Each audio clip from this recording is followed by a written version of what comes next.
Bom dia, meninas, tudo bem? Bom dia.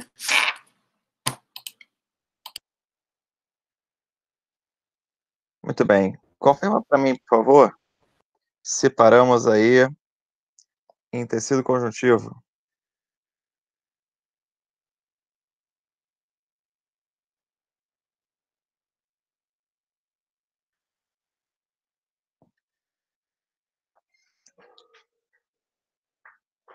Meninas?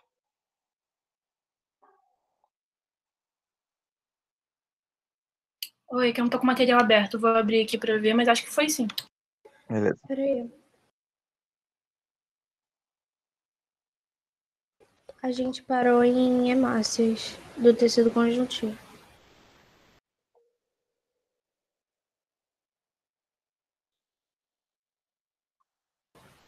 Isso, aí você terminou esse slide e passaria para o outro. Beleza.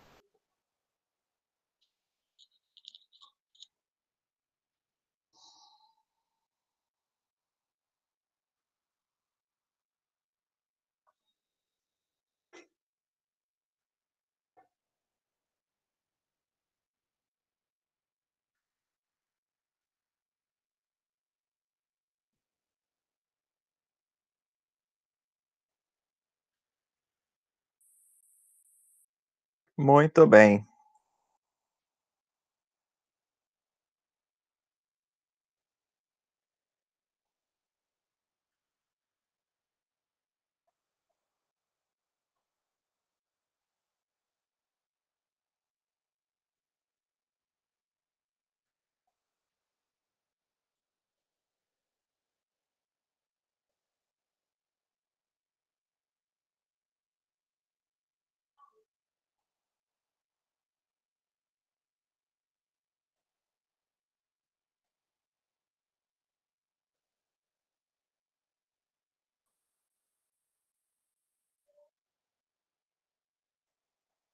Vamos nessa então, pessoal. Seguinte,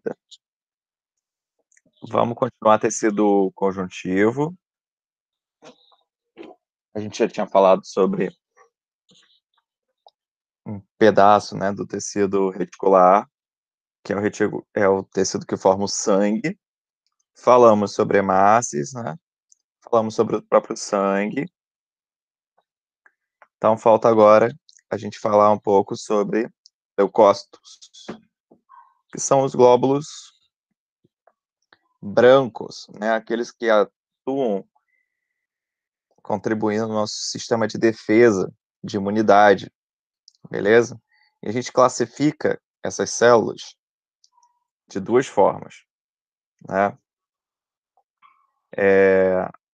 Ou eles vão ser classificados como granulócitos, que são aquelas células que possuem vários grãos internos, ou os agranulócitos, que não têm granulação, ou seja, tem ausência de grãos internos.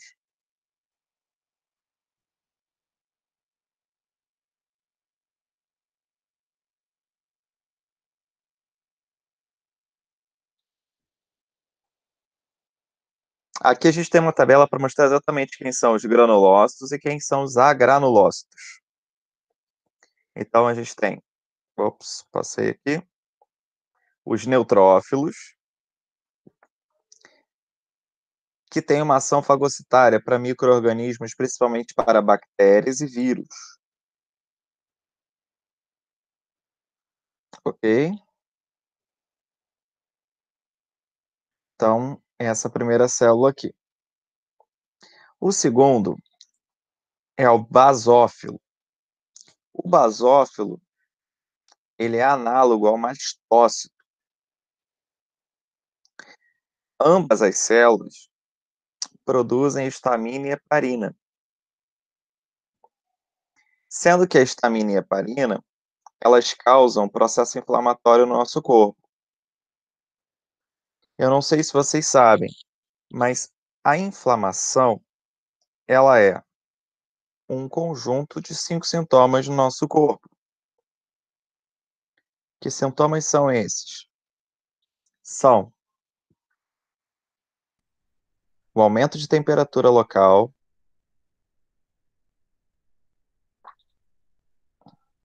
o edema, que é o inchaço, a vermelhidão, a coceira e a dor. Então, o somatório desses 5 sintomas é o que a gente vai conhecer como processo inflamatório. Então, a histamina e a heparina juntas é que causam isso. Mas o que que elas em si fazem? A histamina, ela é um vasodilatador, tá? Eu costumo brincar com os meus alunos falando de histamina, de incha, ok? Então, ela causa essa vasodilatação. E isso leva, né, a um processo de edema, ou seja, o inchaço ele vai causar um edema. Esse edema leva maior vermelhidão no local, leva maior sangue para aquele local, então auxilia no processo de combate ao micro-organismo que está infectando a sua célula, ou que está infectando o local, o tecido que você está trabalhando, tá? Então, é basicamente isso que a gente precisa saber aqui. Isso é em relação à histamina. Então, a histamina é um vasodilatador. Esse vasodilatador deixa o local mais inchado, com maior edema, e também vai fazer com que você tenha maior vermelhidão, porque se tem mais sangue naquele local, fica mais vermelho, e é isso, tá? Ok. E a heparina? A heparina, ela é um anticoagulante, ou seja, ela faz com que aquela região, né, ou local onde ela esteja presente, o sangue não coagule. E o que que é coagular? É quando as hemácias, elas se englobam e formam um bloco, tá? De células que não têm função, elas ficam inutilizáveis, tá? E tendem a ressecar. Então elas formam tipo um coágulo, uma casquinha, tá? Coágulo e casquinha são sinônimos. Então ele forma um coágulo, tá? Então isso se você não tiver heparina. Por isso que a heparina é um anticoagulante. Ela impede que o seu sangue empedre, tá? Dentro dos vasos. Um grande problema de você ter empedramento de sangue dentro dos vasos é entupimento desses vasos, e você vai ter um processo de isquemia, né? Ou seja, você não vai ter oxigenação daquela região. E se não tem oxigenação, não tem metabolismo. Se não tem metabolismo, leva à morte celular e, consequentemente, à morte tecidual.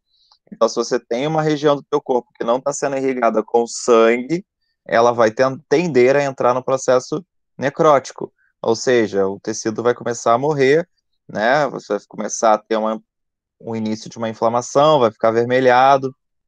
Esse avermelhado vai tender a ficar cada vez mais escurecido até chegar àquele ponto que você vê aquela parte meio bem escura mesmo, quase que negra. Porque isso é um processo de necrose, tá? Então, o basófilo, o mastócito, eles têm a função de liberar histamina e heparina, que causa essa inflamação. Uma pergunta que você poderia me fazer é qual a importância do processo inflamatório no corpo humano, né? Porque se isso te causa tanto problema, por que que a gente tem inflamação? Essa pergunta é mais ou menos me perguntar por que que o corpo tem febre, né? Tipo, que é uma coisa que pode ser bem deletéria pra gente. Bom, o nosso corpo, ele precisa se comunicar, né? É um corpo complexo. A gente tem uma estrutura que é chamada de pluricelular, vários tipos de células diferentes, formando vários tipos de tecidos. Então, para que um tecido, né, um órgão, se comunique com outro órgão, é necessário algumas sinalizações. Só que o aumento de temperatura no caso da febre, né, o processo inflamatório, que é uma coisa também generalizada, são processos que, digamos que sejam um último tipo de sinalização que o corpo pode fazer para dizer que está em estágio de emergência, estado de alerta, digamos. É para sinalizar para os outros órgãos que tem alguma coisa ruim e que vai levar a um problema nos outros órgãos também. Então, quando eu tenho febre, é porque pode ser que eu esteja com uma infecção intestinal, uma infecção entérica, né? E até então não tá tendo problemas no coração, não estou tendo problemas no fígado, não estou tendo problemas renais, mas pode vir a ter, né? Então, assim, eu não estou dando conta de combater aquele micro-organismo que está no meu intestino. Então, eu começo a disparar um processo inflamatório, começo a disparar um processo térmico, no caso da febre, para sinalizar que há um problema local ou geral e que ele tem que ser combatido. Então, eu preciso de um maior metabolismo. Para maior metabolismo, para combater o maior metabolismo, eu preciso que o coração bata mais, leve mais sangue para lá, né? Então, estou dando uma ideia aqui geral para vocês de como, né, o processo inflamatório, assim como o processo febril, ele pode contribuir para o combate a um determinado patógeno, a um determinado antígeno que esteja te causando um problema. Então, são maneiras que a gente tem de tentar sinalizar um problema. Agora, a grande questão aqui é o quanto, né? É o limiar de estação para a febre, é o limiar de estação para o processo inflamatório. E isso é o grande problema. Então, a gente pode ter aí um processo febril controlado, um processo febril que está sinalizando, mas que não está causando mal para o meu organismo. Agora, digamos que o processo infeccioso esteja muito exacerbado, muito agudo, e você tem que controlar isso, porém, nada tem sido feito e o processo febril está aumentando cada vez mais. Isso vai levar a um processo de desnaturação proteica, por exemplo, que é péssimo, né? Pode levar a uma convulsão, uma parada cardíaca, enfim. Esses processos exacerbados é uma forma como o teu corpo reage àquela infecção. Isso vai de pessoa para pessoa, tá? E óbvio, vai também daquilo que está te atacando. Então, se a infecção é muito grande, o corpo tende a responder mais. Então, ele vai aumentar ainda mais esse sinal de alerta para poder reagir o quanto antes. O problema é que o corpo não mensura essa sinalização, né? Então, essa sinalização ela pode ser tão forte ao ponto de te agredir, ao invés de te ajudar, está te prejudicando. O processo inflamatório é a mesma coisa. A exemplo do Covid, né? Tem pessoas que têm perdão, tem pessoas que vão ter uma resposta inflamatória muito forte, e esse processo inflamatório ele vai ser tão forte que pode levar à necrose, ao invés de ajudar no combate ao vírus, e tem pessoas que vão ter uma resposta inflamatória menor. Então, essa resposta inflamatória é o que vai determinar se você vai conseguir sinalizar e resolver o problema, ou se você vai sinalizar o ponto, né, de uma forma tão aguda, ao ponto do problema aumentar ainda mais, tá?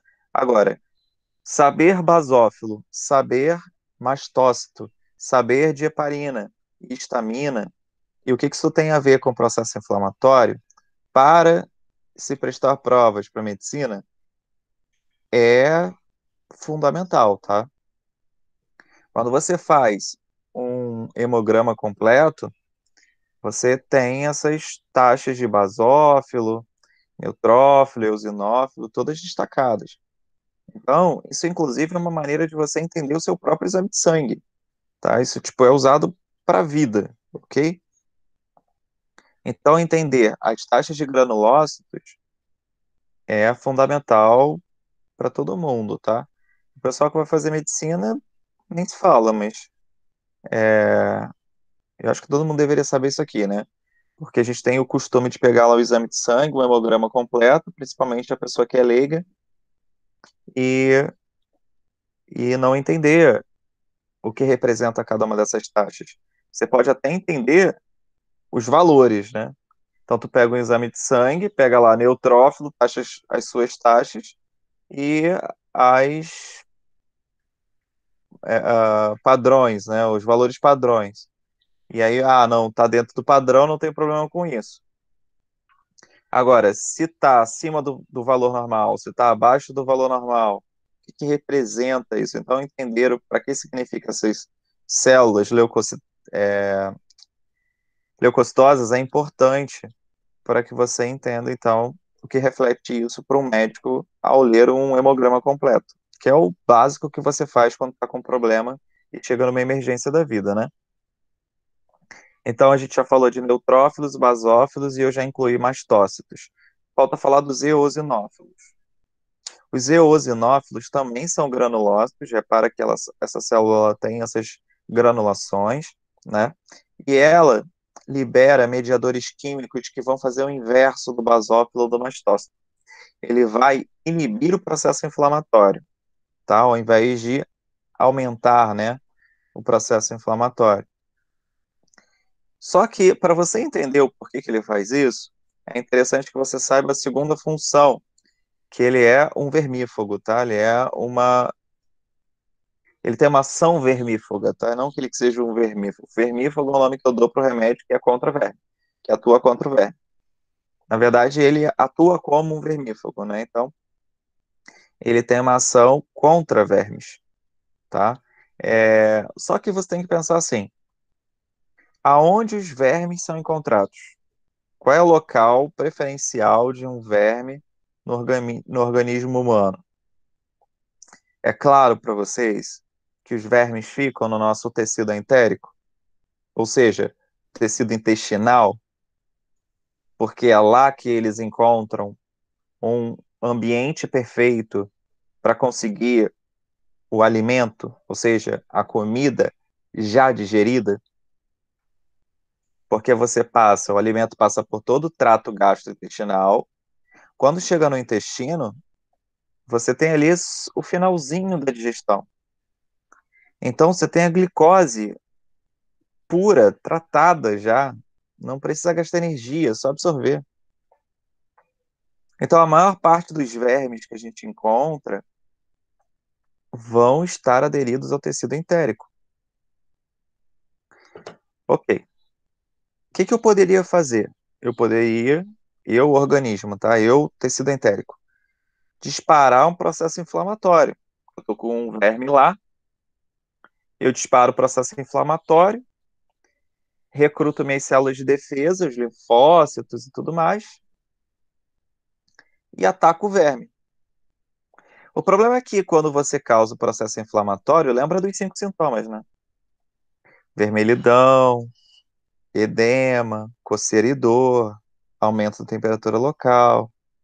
O que vocês acham? Será que se eu provocasse um processo inflamatório no meu tecido entérico, eu ia aumentar o poder de absorção de glicose ou ia diminuir o poder de absorção de glicose?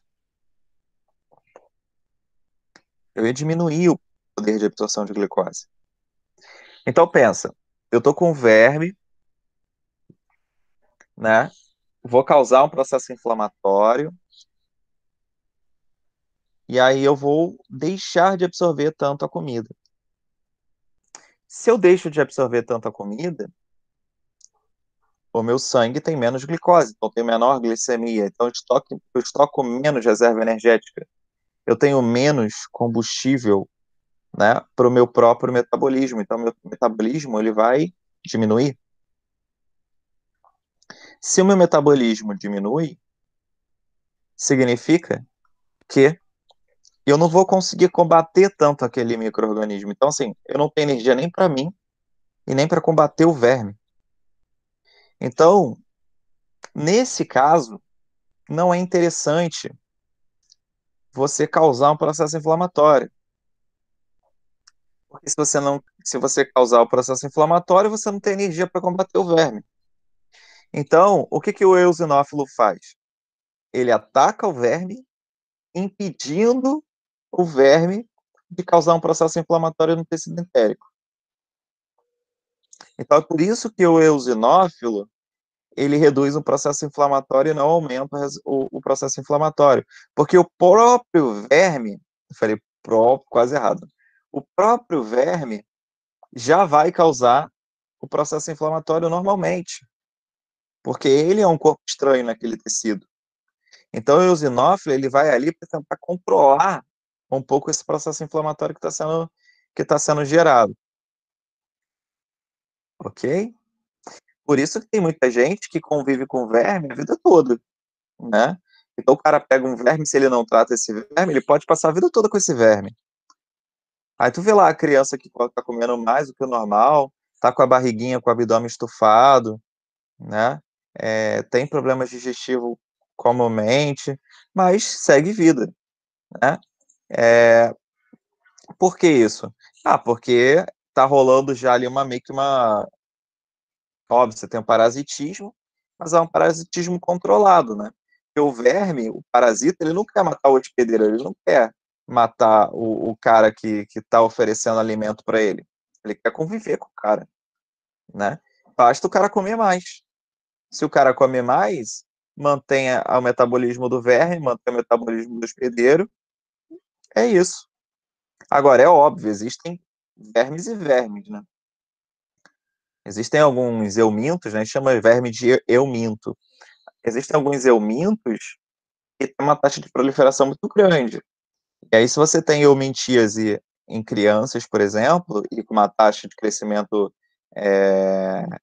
muito, muito exacerbada desses vermes, isso a criança não vai dar conta, né, de manter o metabolismo do crescimento do verme e mais o seu metabolismo. Lembrando que o crescimento de uma criança, a taxa metabólica de uma criança é absurda, é muito grande. Então a criança tem que se manter e manter o verme, ela não consegue, aí pode levar à morte da criança, beleza? Porque o verme, quando ele começa a ter baixa quantidade de glicose disponível, ele simplesmente sai dali e vai tentar procurar um outro receptáculo. Então ele vai, muitas vezes você vê, sei lá, criancinhas contaminadas com verme, e aí durante a noite esses vermes saem pelos orifícios da criança, dependendo da proliferação do verme, pode sair pelo ânus, mas pode sair também por outros orifícios, tá? Então você encontra aí vermes saindo além do ânus pela boca, saindo pelo nariz, pelo olho, pelo ouvido, assim vai, tá? E ele meio que se autocontamina, então às vezes ele sai pelo ânus e tenta entrar pela boca da criança procurando um novo caminho. É uma parada meio tensa, tá? Mas é importante que vocês saibam que isso acontece. Então, esses são os granulócitos. Ficou alguma dúvida sobre granulócitos? Então, eu vou para agranulócitos.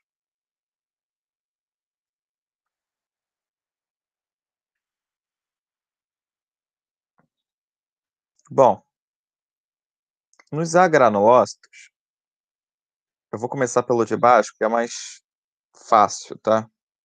E depois a gente começa a deixar mais complexo aqui, com o linfócito. O monócito, ele é encontrado no sangue.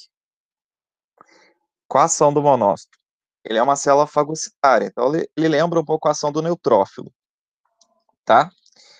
Só que esse monócito, ele tem capacidade de ser encontrado em ele é encontrado em vários outros tecidos, ele não é só no sangue.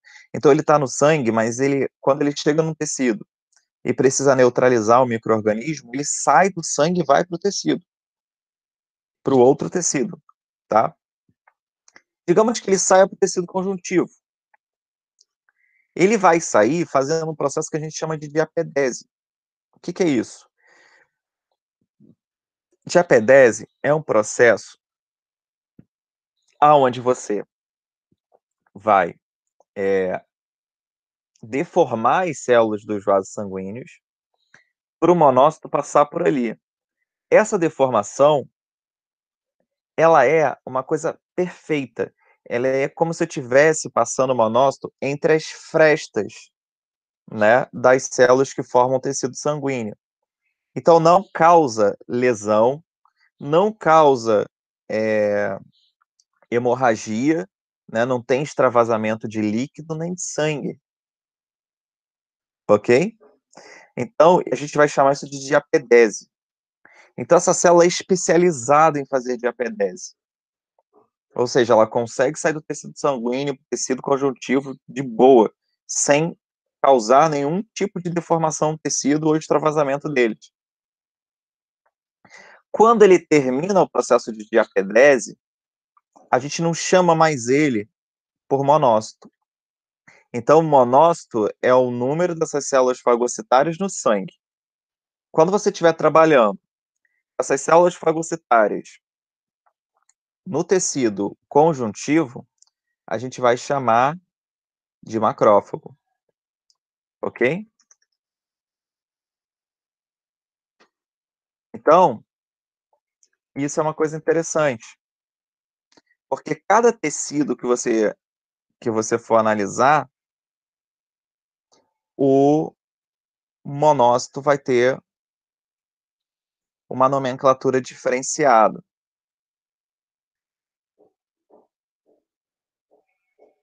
Tudo bem? Até aqui, pessoal? Tudo bem. Tudo. Show. Por exemplo, no tecido nervoso, o monócito ele vai ser encontrado como célula, aquelas células gliais, né? Aqui a gente tem o macrófago, a gente tem células dendríticas, não sei se vocês já ouviram falar, que são aquelas que têm elas têm várias projeções, né, do seu citoplasma para poder fazer fagocitose. Então, um exemplo que a gente vai ter de uma variação do monócito, beleza? Então, é isso aí que vocês precisam saber. E no caso dos linfócitos, tem alguns grupos de linfócitos, tá? Alguns podem produzir anticorpos, outros vão liberar substâncias que vão degradar os micro-organismos, outros vão ajudar, né, no controle de tumores, vão regular o sistema imunológico, deixando ele mais ativo ou menos ativo, vão sinalizar, né, uma determinada infecção. Então, existem alguns grupos. Os dois básicos que a gente precisa saber é o linfócito B e T. O B, né, ele é chamado de B por conta da bursa, que é um órgão encontrado nas aves. E o linfócito B foi encontrado primeiro nelas, nas aves. Depois foi descoberto que o homem também possui os linfócitos B. Mas antes não sabia-se. Então, descobriram na ave que a ave não pegava muitas doenças pela segunda vez, isso estava associado a essas células chamadas de linfócitos B que estavam presentes na bursa, tá? No nosso caso, esses linfócitos B, eles são produzidos na medula óssea. Lá na ave, ele é produzido na bursa. Ok? Muito bem. Mas, o que o linfócito B ele faz? O linfócito B, ele é amadurecido quando ele tem contato com o micro-organismo, ele é amadurecido e ele vai impedir que você pegue uma doença pela segunda vez, porque ele gera memória imunológica. Como é que ele gera memória imunológica? Ele tem a função de produzir anticorpos. Então, quando eu produzo anticorpos, esses anticorpos, eles vão se prender à estrutura dos micro-organismos e dessa forma, né, os micro-organismos vão estar todos rodeados por anticorpos, ou seja, grudados com anticorpos, e as células T, ou seja, os linfócitos T, vão chegar até eles, né, e vão englobá-los, ou seja, vão fazer com que eles sejam degradados, porque eles foram marcados com esses anticorpos. É válido lembrar que anticorpo não é célula, tá? Anticorpo é uma proteína que está ligada, que fica ligada ao micro-organismo, né? E dessa forma ele vai sinalizar para as outras células, no caso as células T, que elas devem ser degradadas. Então essa é a função do linfócito B. O linfócito B, quando está maduro, ele não é mais chamado de linfócito B, ele é chamado de plasmócito. Então, plasmócito é o linfócito B maduro que produz anticorpos. Lembrando que existem 5 grupos de anticorpos, né? A gente tem o IgG,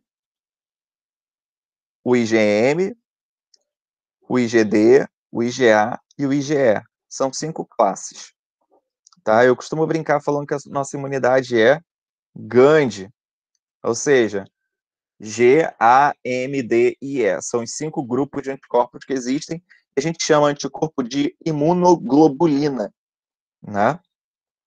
Então, por chamarmos anticorpos de imunoglobulinas, ok?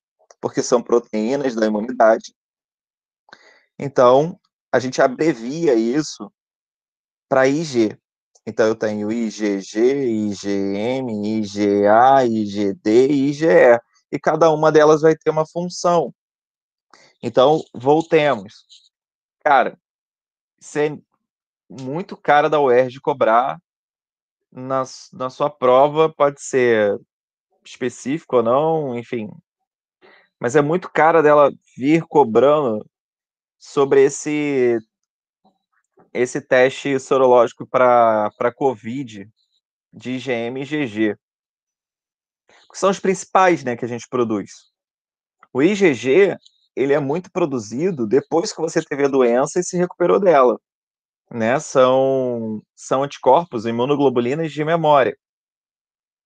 Então, eles aparecem depois que você já teve a doença, né? Porém, ele não costuma aparecer quando você está com a doença, no processo de, né? Porque quando a gente tem a doença pela primeira vez, o contato com o micro-organismo pela primeira vez, o que aumenta o anticorpo de primeiro contato, né, de primeiro estímulo, é o IgM. Então, essa primeira imunização, que é quando você está com a doença e se você está infectado, você tem altas taxas de IgM e baixas quantidades de IgG. E quando você tem uma segunda exposição pelo micro-organismo, inverte-se. Então, você aumenta a taxa de IgG, né, que é aquela da memória imunológica, e baixa de IgM, porque você já não está tendo mais o problema, né, pela primeira vez. Você já teve, já combateu, e agora você só tem memórias ali, células de memória, para evitar que você tenha uma nova infecção. É por isso que a gente não costuma ter a doença, uma mesma doença, mais de uma vez.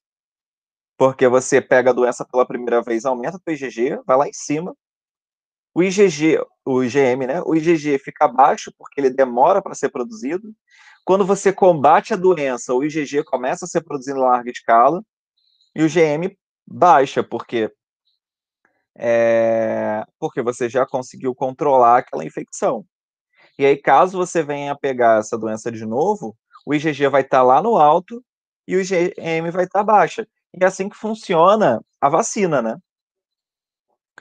A vacina serve para quê? Você coloca o micro-organismo no teu sangue. Então, eu pego lá o micro-organismo atenuado, que é aquele que está completo, né? Ele está íntegro, mas ele está com metabolismo deficiente. Então, ele não vai agir tão forte no meu corpo, o meu corpo vai atuar mais forte do que ele. Então, a chance de você pegar a doença é muito baixa, tá? Ou você vai pegar o micro-organismo degradado, né? Tipo, ele vai ser todo picotadinho, né? Fragmentado, que a gente chama, e você coloca ele ali dentro, ele não vai causar mal, porque ele já foi morto, né? Mas os fragmentos dele vão fazer com que o nosso organismo produza anticorpos contra. Então, você vai aumentar as taxas de IgM, vai controlar a doença, no caso é a vacina, então ele não vai desencadear a doença, mas o causador da doença ele vai ser controlado. Então, vai ter IgM, depois que acabar a imunização, IgG. E aí, quando você tiver contato com a doença de verdade, né, se você foi vacinado antes e as suas taxas de IgG estão altas, significa que você não vai pegar isso de novo, entende? Então, a importância de se vacinar é exatamente você aumentar as suas taxas de IgG para as doenças que você quer combater, ou que você quer evitar tê-las. né? Principalmente doenças que, quando entram em contato com o organismo humano, ou eles desencadeiam uma produção inflamatória muito grande e a gente não consegue combater e acaba morrendo, né? Ou elas se instalam ali, prejudicando, deixa o cara vivo, mas prejudicando o tecido. Então também não é legal, né? E aí você precisa controlar essas doenças através de outros mecanismos mais artificiais. No caso, a vacina é uma delas. Ok? Agora, quando é uma doença que causa um problema, mas o corpo se recupera, aí você consegue conviver. Por exemplo, o vírus da gripe, né? Você é jovem, taxa de morte de vírus da gripe em jovem é baixa. Então, pô, você pode até fazer a vacina, fazer campanha, mas você vai priorizar os grupos de risco e as pessoas que são mais.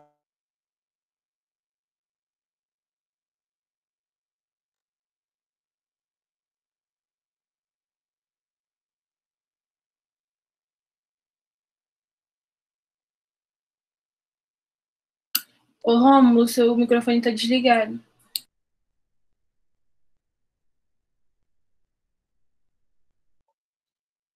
Foi agora que desligou? Porque eu tô um tempão falando já. Desligou agora. Você começou a falar da vacina. Você ia falar alguma observação agora no final sobre vacina. Que doideira, nem encostei nada. Obrigado, Tainá. Então, eu falei justamente que o efeito da vacina é para que você aumente as taxas de IgG e não pegue a doença, né? Porque a gente pode ter lá a vacina fragmentada ou a vacina atenuada, né? Então, posso usar os micro-organismos atenuados ou fragmentados e ambos vão ativar o meu sistema imunológico, né? Por isso que a gente chama isso de sistema imunológico ativo ou de imunização ativa, porque eu estou ativando o sistema imunológico para produzir IgG, ter células de memória, e essas células de memória vão fazer com que eu não, quando eu tiver contato com a doença, né, ou com o agente causador da doença, eu não vou desenvolvê-la, porque as minhas taxas de IgG estão altas. É óbvio que, dependendo da vacina que você tome, ela tem um prazo de validade. Então, digamos que lá eu tomei uma antitetânica, ela tem uma duração de 15 anos. Então, significa que no prazo de 15 anos, eu vou reduzir muito a minha vida, né, da vacina, ou seja, da minha ativação de IgGs da vacina. Então, é interessante que eu retome elas, né? Ou no caso de variabilidade alta, por exemplo, na H1N1, que é o vírus da gripe, como você tem um vírus com uma alta taxa de variabilidade, então todo ano tem que tomar a vacina, porque o vírus está mudando, então tem que tomar novas vacinas que representem esses novos vírus. Então, ficou um pouco confuso aqui, eu não sei porque o meu áudio travou. Vocês entenderam ou não isso aí? Fala aí para mim. Não, deu para entender sim. Beleza, porque isso é muito importante, tá?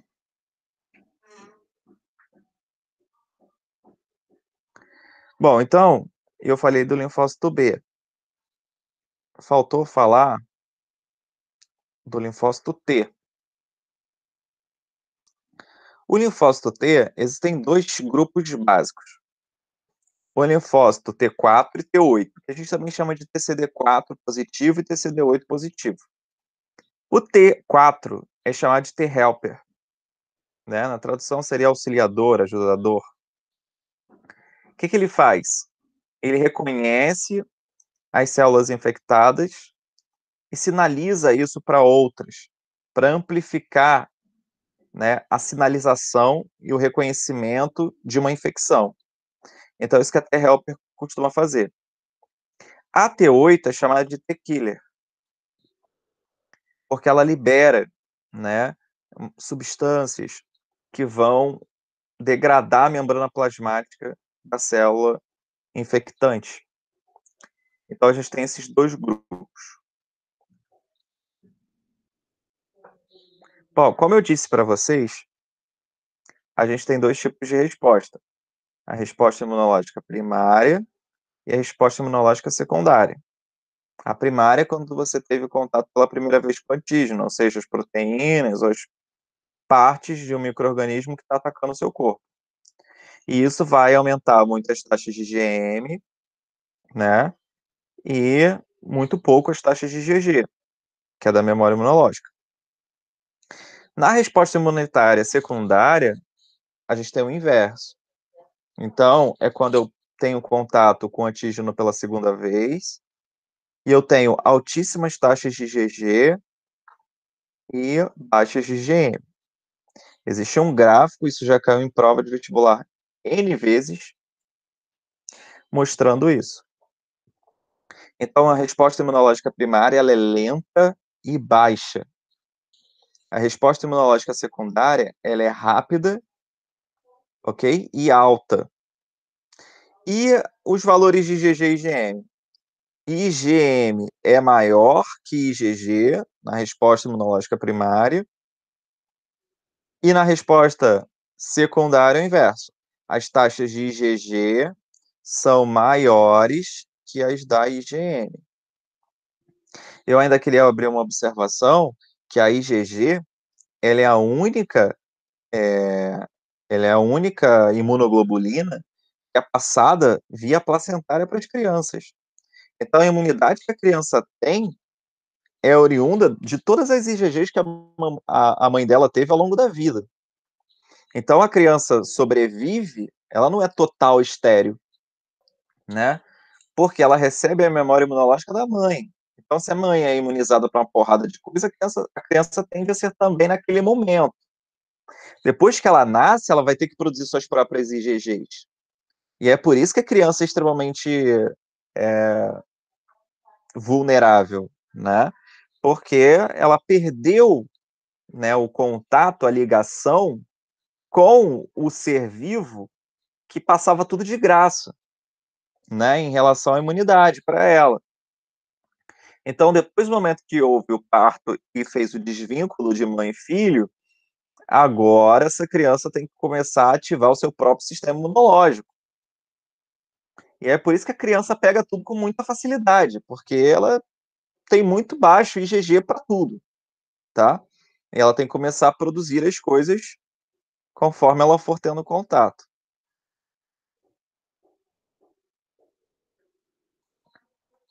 Tendo dito isso, a gente passa para as plaquetas. Plaqueta não é célula, tá? Plaqueta é um fragmento celular que serve para ajudar na coagulação. Por que a coagulação é legal em determinados casos?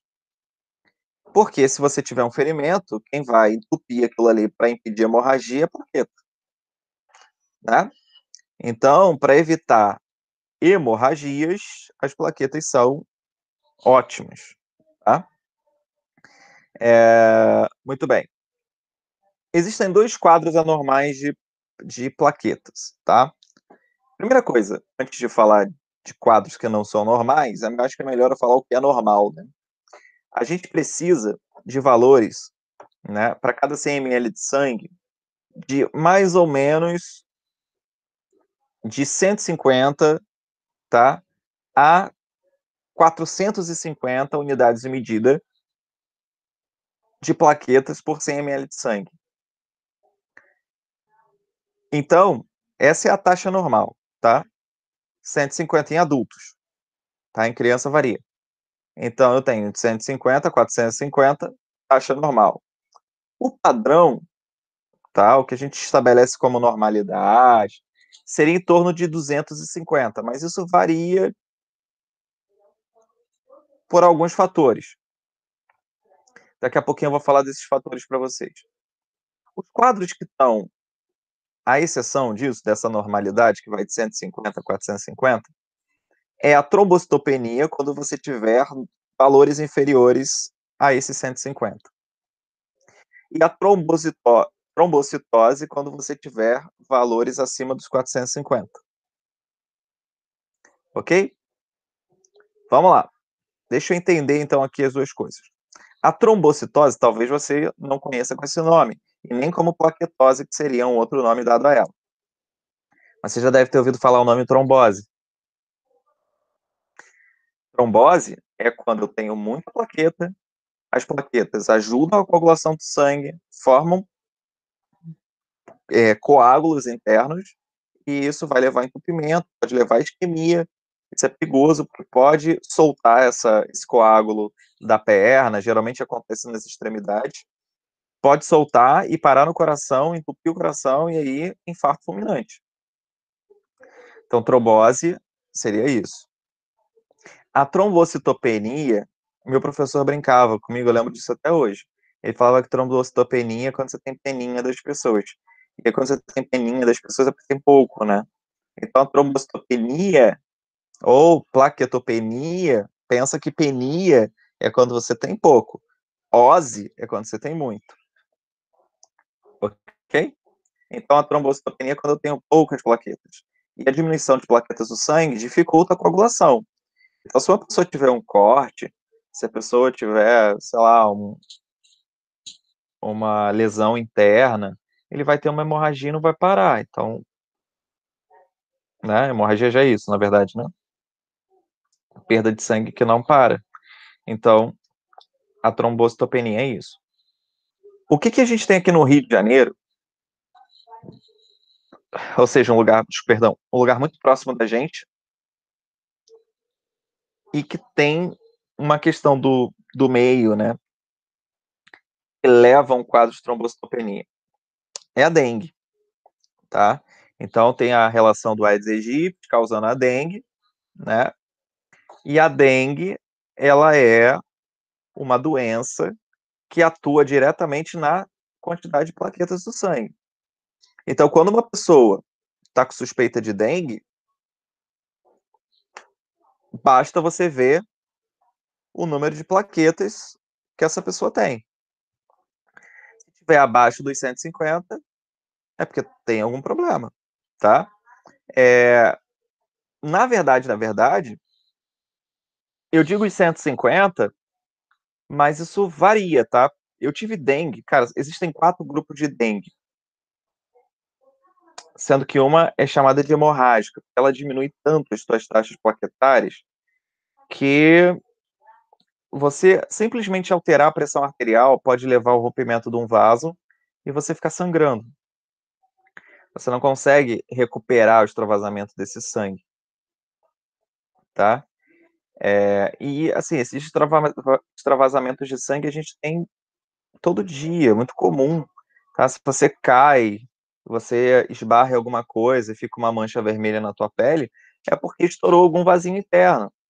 Agora, você não se preocupa com isso, né? Ah, estourou um vasinho meu interno porque eu bati aqui com o braço com o roxo. Ninguém costuma se preocupar com isso. Agora, uma pessoa que tem baixa quantidade de plaqueta vai se preocupar. Por que ela vai se preocupar? Porque ela não vai conseguir coagular, então aquilo ali vai ficar aumentando se não for tratado, tá?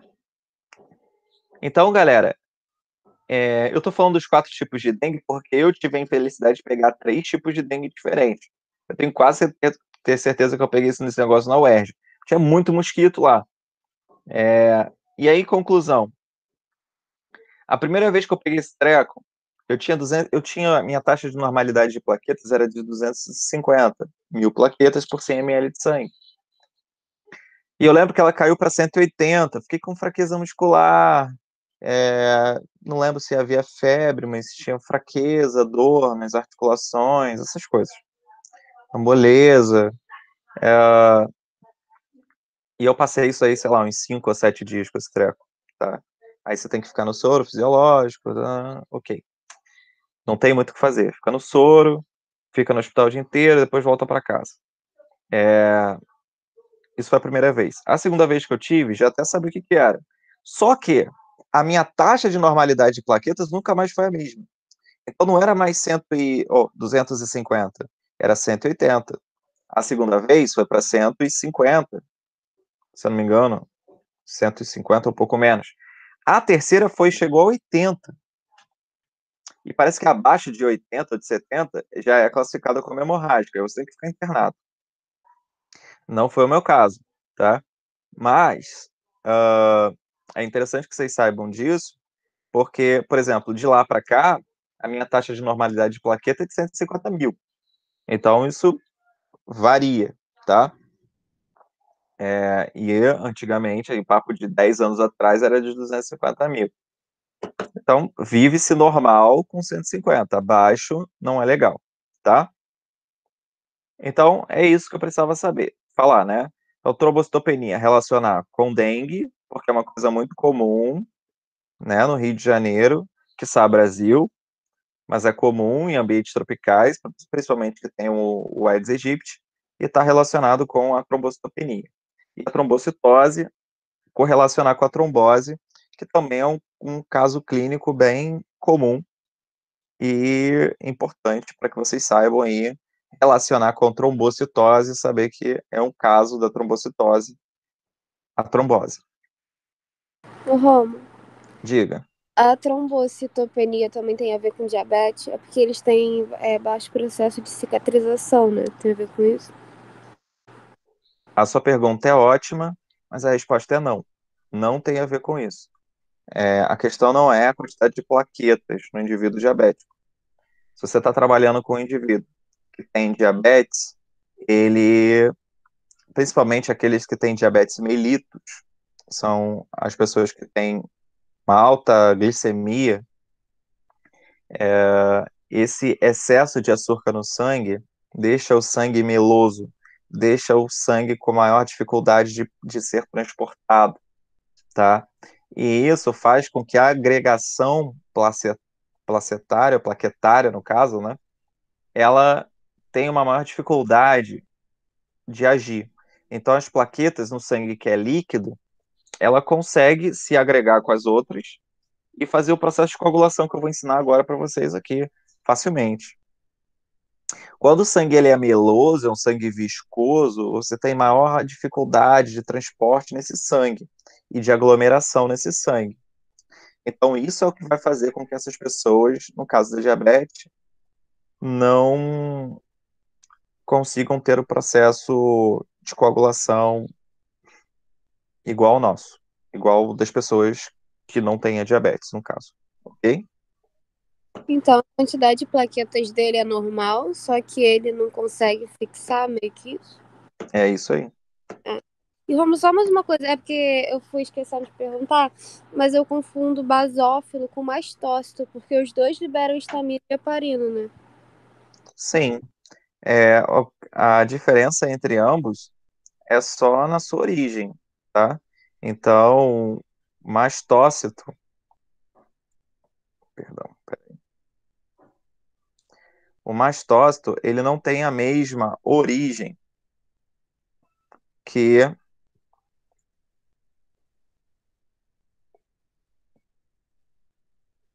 só um minutinho. Ele não tem a mesma origem que o basófilo. O basófilo, ele vem de uma célula que a gente chama de mieloblasto, tá? Enquanto o mastócito, ele não tem essa diferenciação por mieloblasto. O mastócito ele já é uma célula direta da célula que origina, que é uma célula mieloide, que a gente chama de célula mieloide, que vai gerar todas as outras. Então, plaqueta vem dessa célula mieloide, hemácia vem dessa célula mieloide, os granulócitos, né, vem dessa célula mieloide, e o mastócito também, só que o mastócito ele já é direto, tá? Ele é tipo uma célula que não teve tantas diferenciações e que já tem essa capacidade. Então ele é encontrado muito antes das outras. Então você vai encontrar mastócitos sendo formados antes dos, dos basófilos, tá? Então, só para você ter uma ideia, o mastócito ele já vem dessa célula mieloide direto. No caso, o basófilo, ele vem depois da mieloide, ele é transformado em mieloblasto, depois promieloblasto B, mielócito B, metamielócito B, bastonete, e aí depois ele vira basófilo. Então, ele precisa de muito mais diferenciações para conseguir ter uma atuação, né, inflamatória que o mastócito já tem direto. Então, a formação dele na medula óssea vermelha é o que vai fazer essa diferenciação. Mas para ficar ainda mais claro na sua cabeça, né, de vocês no geral, entenda que o basófilo ele é uma célula que está sendo encontrada no sangue. O mastócito ele não é encontrado no sangue, ele é encontrado nos tecidos. Então eu tenho a ação inflamatória no sangue e a ação inflamatória no tecido.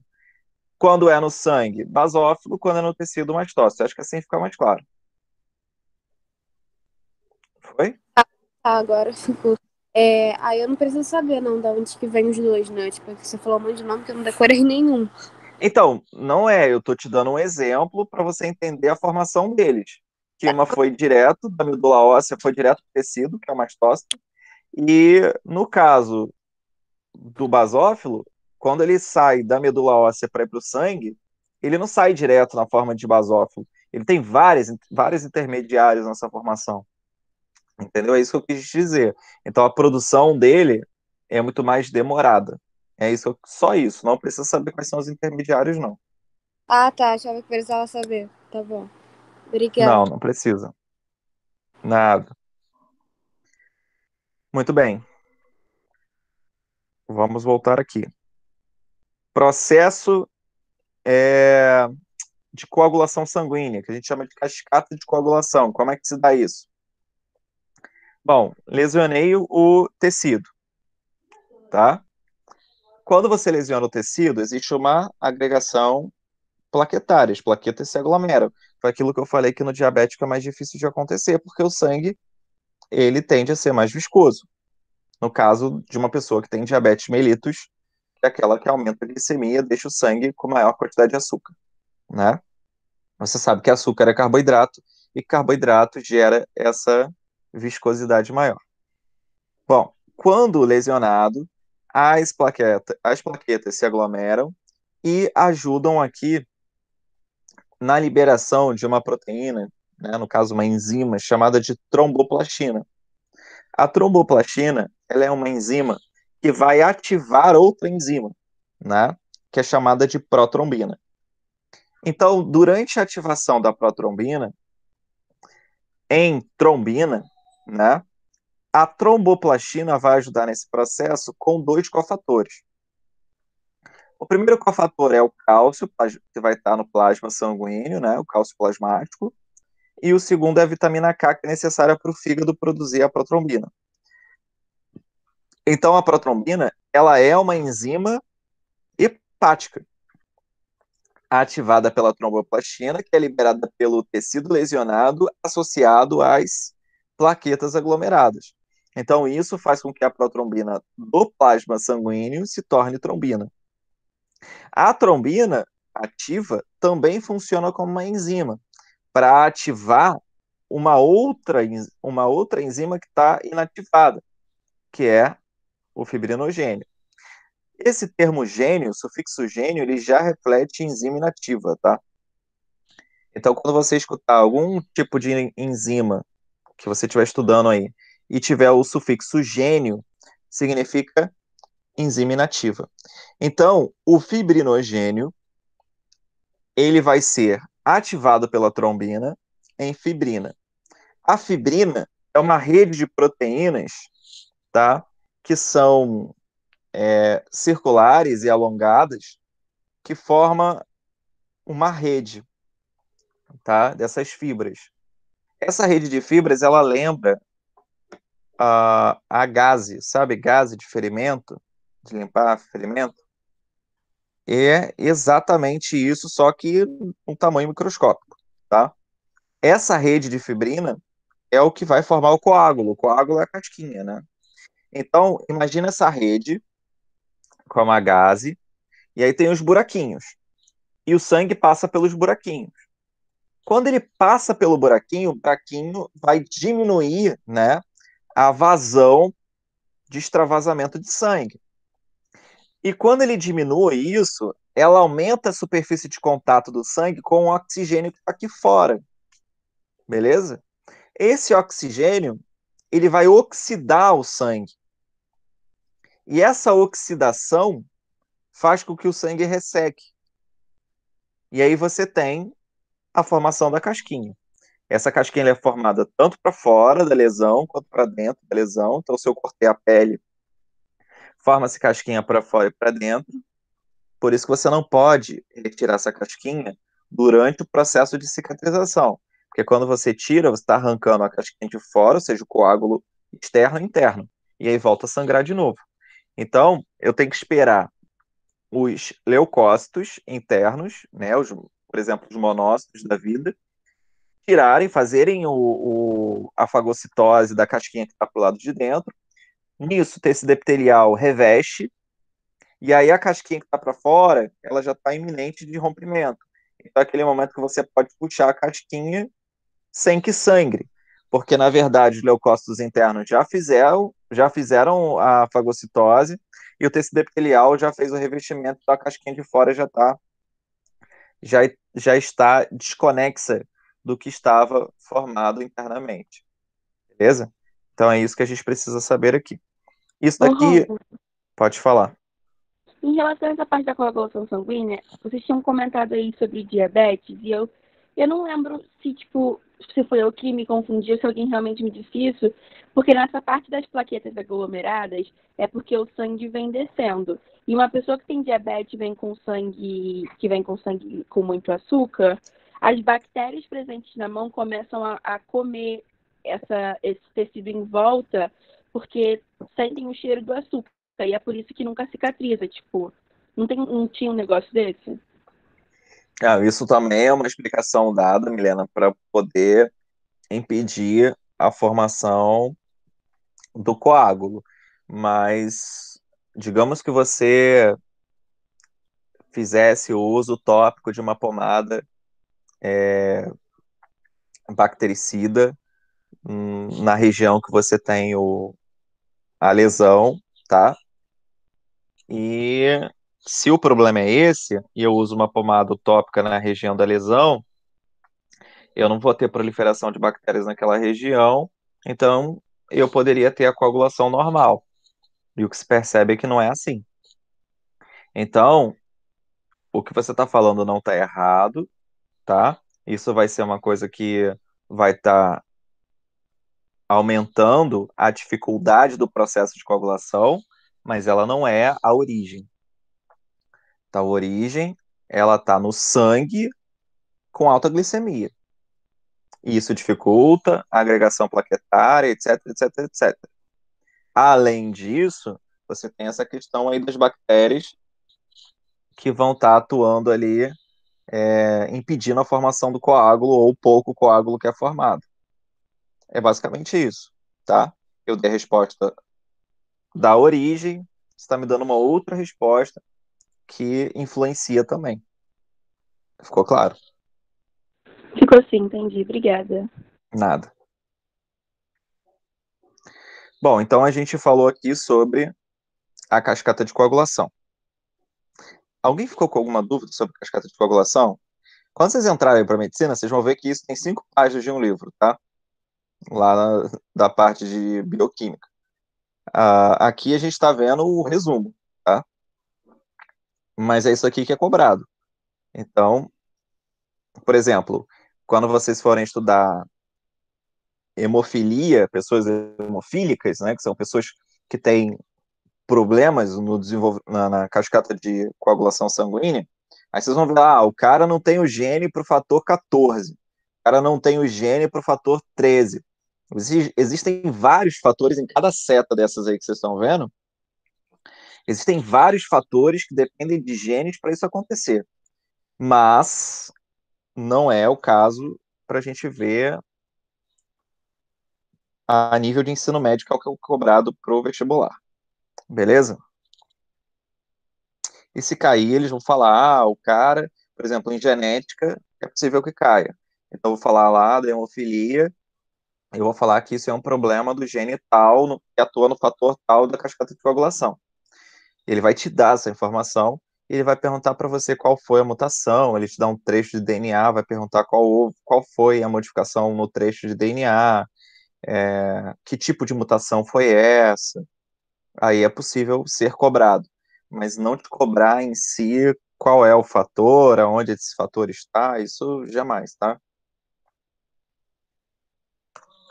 Bom, se vocês estão entendendo, vamos para o próximo tecido conjuntivo, que é chamado de tecido conjuntivo cartilaginoso. Beleza? Esses que formam, por exemplo, a borda do nariz, né, a parte mais periférica, o ouvido, no caso, o ouvido não, a orelha, né? Então, parte do ouvido. São exemplos aí de tecidos cartilaginosos que possuímos. São tecidos que não são vascularizados, mas toma cuidado, né? O cara fura a orelha, sangra e fala, ué, mas a cartilagem não é vascularizada. Mas a cartilagem não é pura ali, né? Você tem tecido de revestimento, que vão fazer a nutrição desse tecido. Porque se um tecido não é vascular, eu tenho que ter um outro tecido ali para poder levar os nutrientes para ele. Né? Assim como a gente viu lá no tecido epitelial. O tecido epitelial não é vascularizado, então eu consigo me arranhar sem sangrar, porque eu estou tirando a epidérmica epitelial. Agora, eu posso pegar uma faca, cortar a minha pele e sangrar, porque aí, na verdade, eu não só rompi um tecido, eu não só rompi o tecido epitelial, é porque, na verdade, eu já estou pegando o tecido conjuntivo. E aí é mais problemático, né? Então, ele não é vascularizado, tá? Assim como ele é anervado, não tem sistema linfático, beleza? Então, são características básicas. Ele é nutrido pelo pericôndrio. Lembra que o pericôndrio é periósteo, que é o que reveste o osso, pericárdio, que é o que reveste o coração. Lembra que isso daí é tecido epitelial de revestimento, associado com tecido conjuntivo, beleza? Então, ele vai ser nutrido pelos capilares do pericôndrio, ok? Muito bem.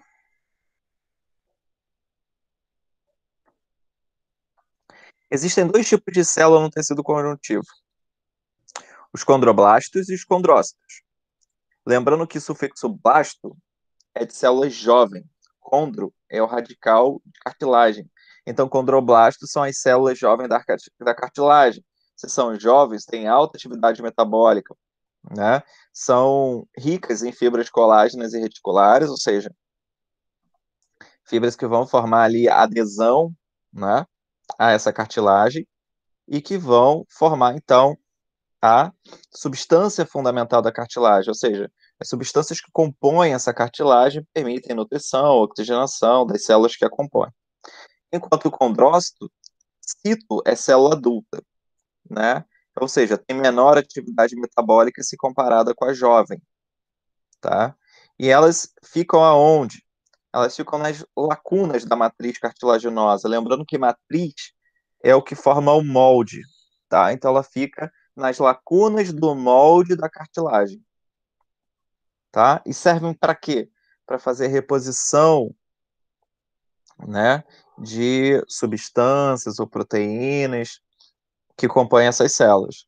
Então, quem faz a manutenção da sobrevivência do tecido cartilaginoso são os condrócitos. Quem é que aumenta a quantidade, tá? Tem maior rigidez, são os condroblastos.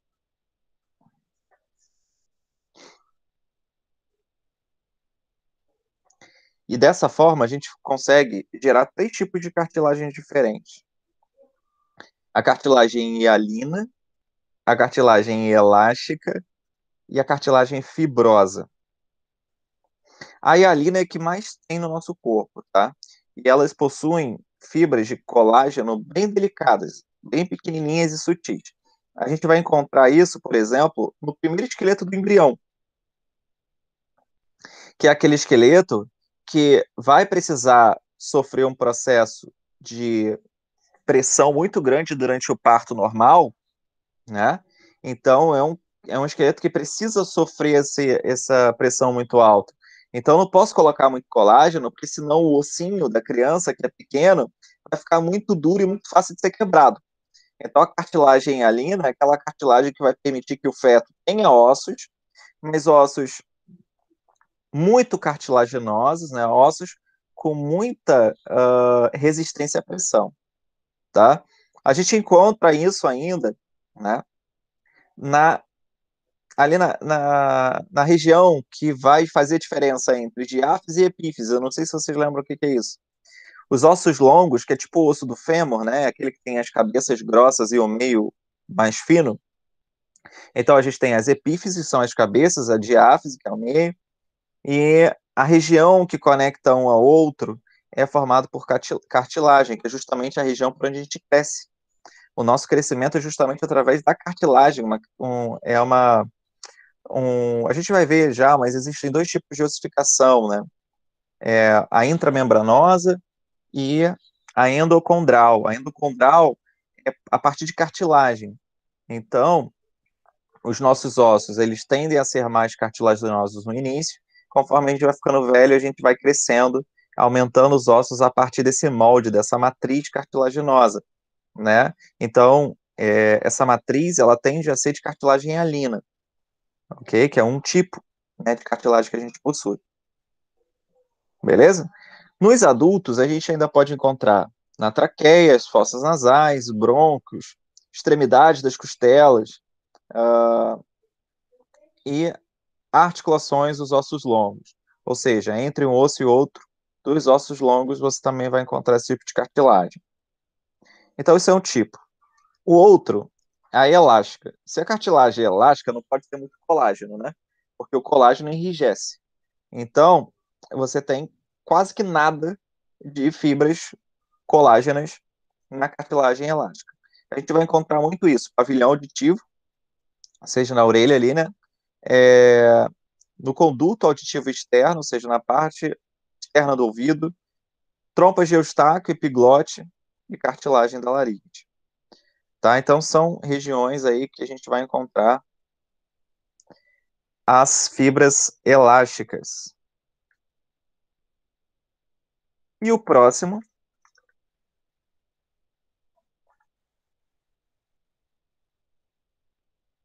vamos lá, são as cartilagens fibrosas. Essa vai ter bastante colágeno, tá? Ou seja, maior resistência, maior rigidez. Então, nos discos intervertebrais, ou seja, entre uma vértebra e outra da coluna vertebral, a gente vai encontrar esses discos, né, para impedir que você tenha atrito entre os ossos. Existem pessoas que têm hérnia de disco, não sei se vocês já ouviram falar disso, né, que é um desgaste dessas regiões, fazendo com que você tenha maior atrito, a pessoa sente muita dor em qualquer movimento que ela faça com a coluna. Então, os discos, ao longo da nossa vida, eles vão protegendo a gente contra esses impactos, esses atritos. Além disso, a gente vai encontrar os pontos de inserção dos tendões. Lembra que o tendão é o que liga osso e músculo. Então, a gente também encontra para aumentar, né, a aderência entre uma região e outra. Ligamentos, também é possível você ver isso, tá? Entre osso com osso, músculo com músculo. E na sínfise pubiana. Sínfise pubiana é aquela região que dá sustentação para os nossos órgãos sexuais, né? No caso do homem, é aquela região que fica na frente, né, do pênis e que dá ancoragem para a ereção, né? No caso da mulher, protege o canal vaginal. Então, aquilo ali é a sínfise pubiana. Tem muita gente que acha que aquilo ali é osso, né? Na real, aquilo é cartilagem fibrosa e parece osso, porque é muito rico em fibras de colágeno.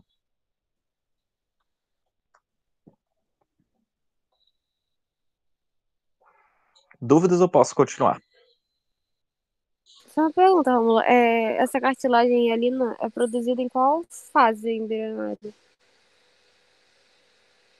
Cartilagem hialina já é na diferenciação. Depois já começa a ter formação dela, período de neurulação, gastrulação para neurulação. Ah, tá. Bem no final. Bem no final. Tá bom, obrigada. É porque na blastulação você ainda não tem diferenciação de endoderma, ectoderma, endoderme, mesoderma.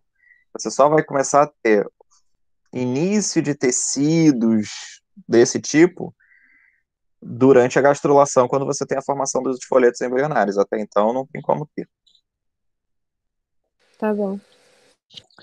Aí a gente passa para o tecido ósseo. O tecido ósseo, obviamente, forma o osso, né? E aí, vamos lá. Quais são as funções do tecido ósseo? Tem algumas, né? Comumente a gente diz que atua na sustentação do corpo, mas não é só isso, né? Então não adianta ter músculo se não tem osso. Então, se a musculatura é para movimentação, né? O osso também é, porque eu também dependo do osso para os músculos estarem inseridos ali e me ajudarem nesse processo de movimentação, tá? Proteção de órgãos internos, caixa craniana, né? É, caixa torácica, pelve, tudo isso são regiões que vão estar ali protegendo órgãos internalizados.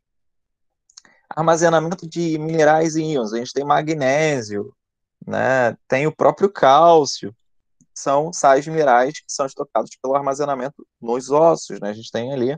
Por isso que a gente diz que o cara que é adulto não precisa beber leite, porque ele já tem sua reserva, né? Além da alimentação, né? Porque você come músculo, tem cálcio no retículo sarcoplasmático da musculatura do animal que você está comendo. Mas além, né, da alimentação, você tem ali um estoque, um reservatório que você fez de quando você era pequeno, mamando no peito da mãe, tá? Então, é isso aí, é uma coisa interessante para saber. Além disso, dentro do osso, a gente tem a medula óssea vermelha, que é uma reserva, né? É um local de produção de hemácias, então a gente tem ali reservas de produção de sangue muito grande. E nas pontas dos ossos longos, ou seja, nas epífises, a gente ainda encontra a medula óssea amarela, né? Que é a gordura, reservamento de lipídio dentro do osso, justamente para ajudar na produção de sangue, na função hematopoética. Beleza? Rômulo, Diga. não tem um negócio que a medula óssea vermelha fica dentro de um negócio chamado forume, foeme? Alguma coisa assim? Isso é importante? Olha, eu desconheço, Milena, os dois termos que você usou, mas eu conheço o foramen. Eu não sei se é isso que você está querendo dizer. É isso. É isso? Então, na medicina, na anatomia, né? Quando se estuda anatomia humana, anatomia, enfim, animal em geral, a gente reconhece o termo foramen por orifícios, tá? Então, é o nome da anatomia que a gente dá para orifício. Como os ossos, eles são extremamente porosos e eles são altamente vascularizados, então, sim, você vai encontrar muitos foramens constituindo os ossos, essas estruturas ósseas. Tudo bem? Mas você encontra forame em tudo quanto é lugar do corpo humano. Se eu pegar o crânio de uma pessoa, tá? Você pega lá o crânio, o esqueleto, você vai ver vários buraquinhos, assim, canudinhos, perfeitos, assim, né? Eles são simétricos. E esses buraquinhos é onde passam os vasos sanguíneos. Então a gente vai chamar isso de foramen. Mas isso não é só no osso da perna, é em tudo quanto é lugar, tá?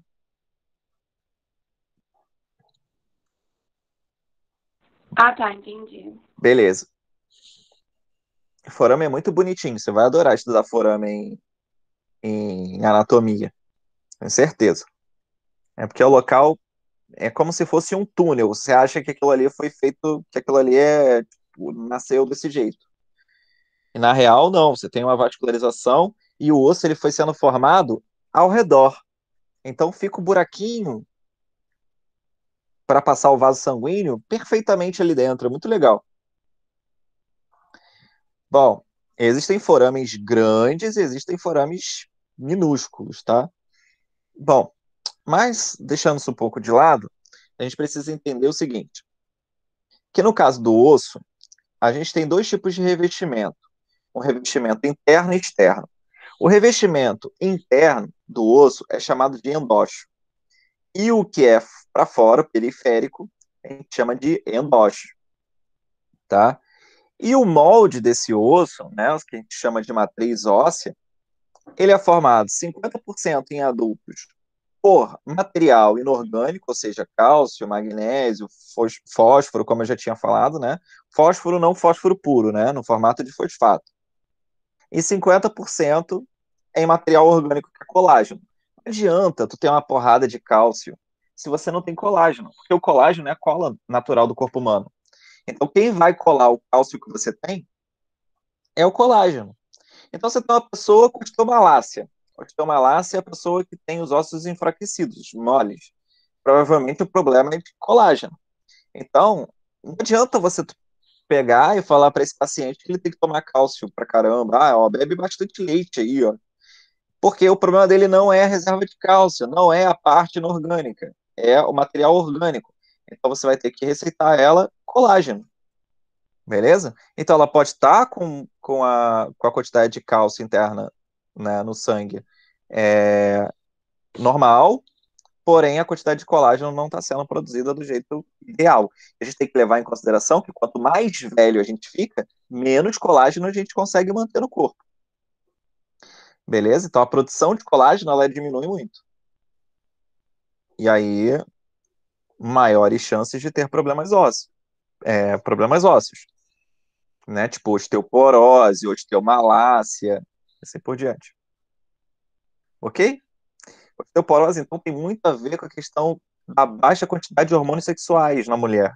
É muito comum você ver a mulher entrando em menopausa e desenvolvendo posteriormente, né, a questão da osteoporose, porque ela diminui muito o metabolismo e, com isso, também dificulta o processo de ossificação, de manutenção da ossificação.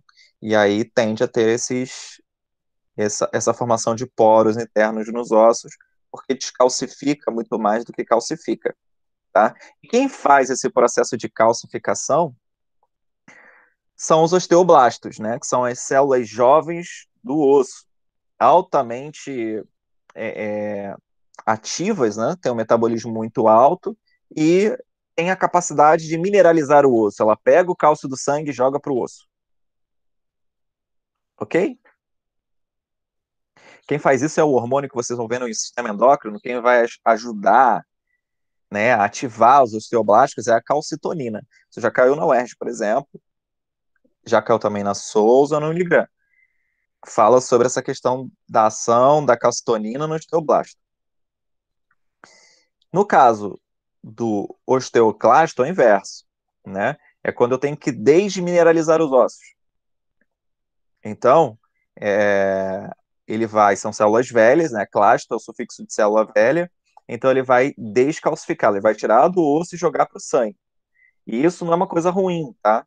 Às vezes a gente precisa de cálcio para ir para o músculo, você precisa de cálcio para formar leite materno, você precisa de cálcio para fazer coagulação sanguínea, você precisa de cálcio para fazer transmissão dos impulsos nervosos, tudo isso depende de cálcio, tá? Ah, eu preciso de cálcio para poder formar lá os ossinhos do dente, enfim.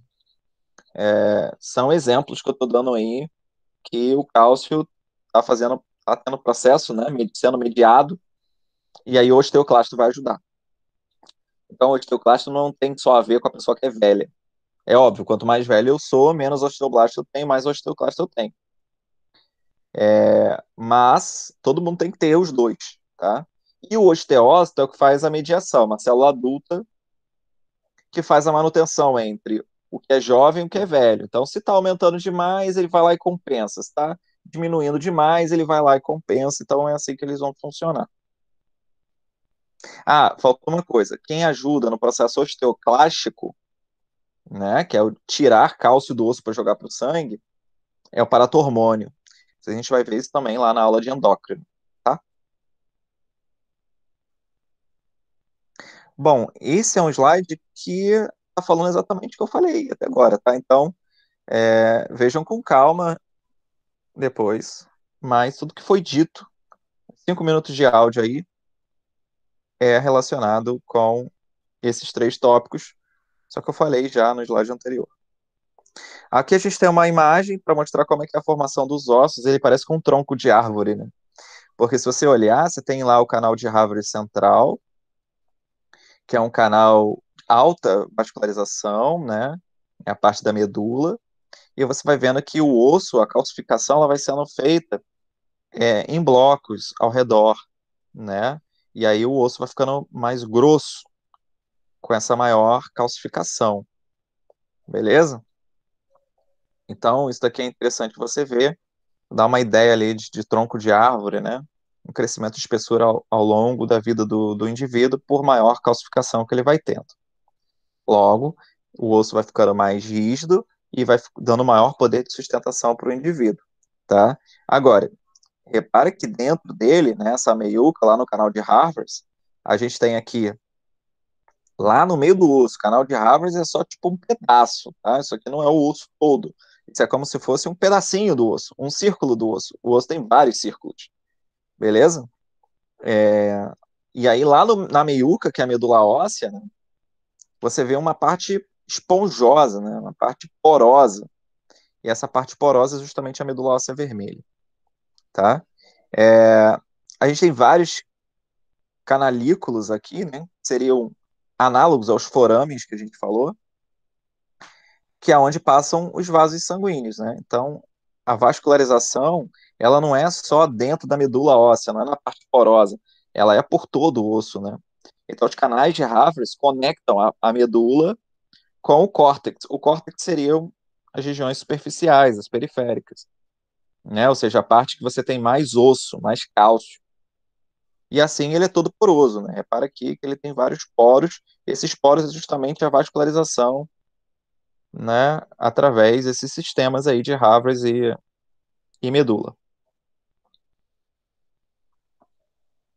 Bom, então nesse slide a gente fala justamente sobre a nutrição do tecido ósseo, dos canais de Havers, que são os centrais.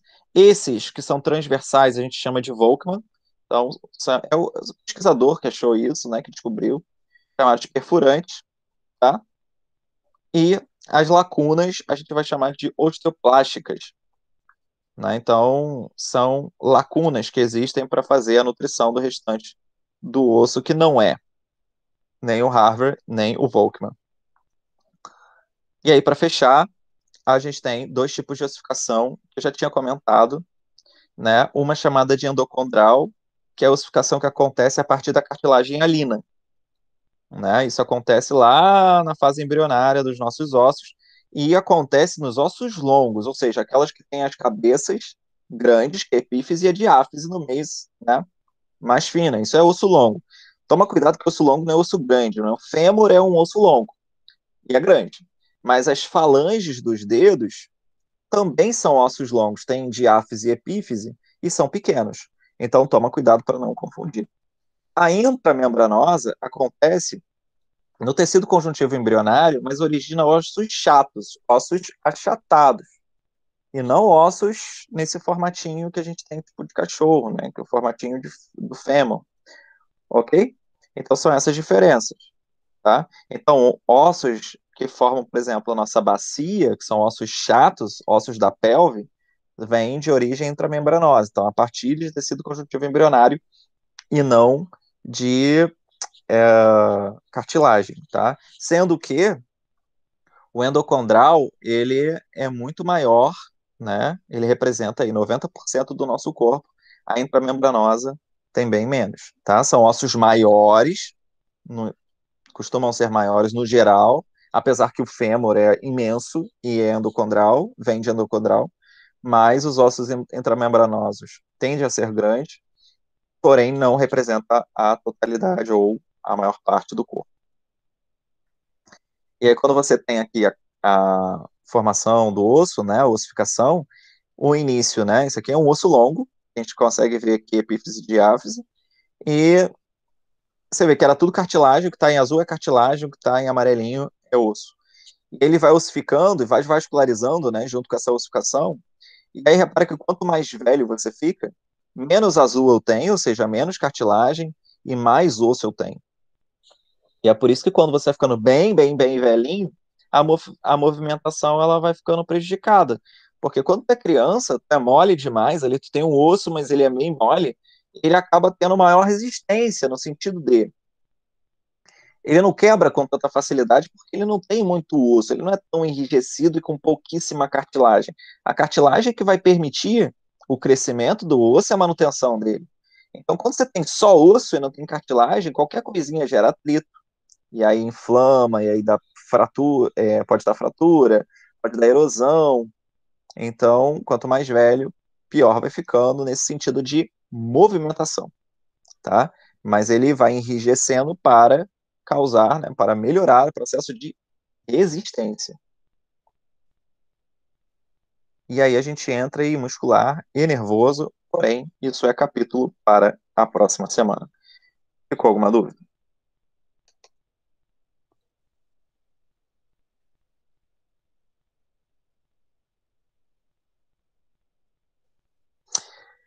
Milena, Sara, Tainá, Isa, Não, tudo certo.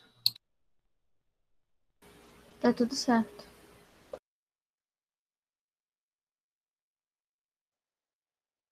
Karine, Júlia e João, tranquilo? Caio, Boas?